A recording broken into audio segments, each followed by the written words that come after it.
Owe nothing to anyone except your obligation to love one another. If you love your neighbor as you will fulfill the requirements of God's law.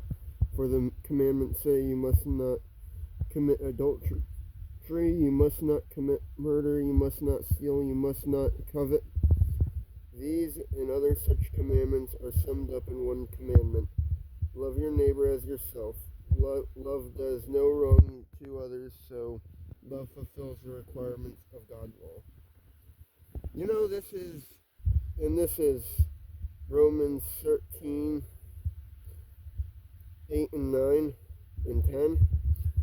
But this is similar, this reflects back on the time that a teacher came to Jesus and asked him what they must do to get into eternal life.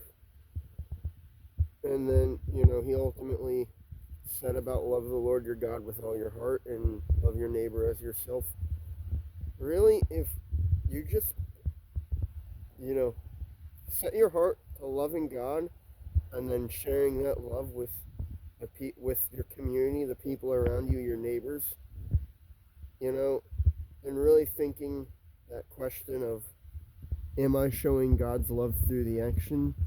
You will fulfill all the laws, because if you pursue after, loving like God, as much as our humanly being as possible, you will ultimately your heart will be set to the right conditions to fulfill all the rules, all the requirements, and then you won't have to look at the Bible as a rule book. I hope you all have a wonderful day, and God bless.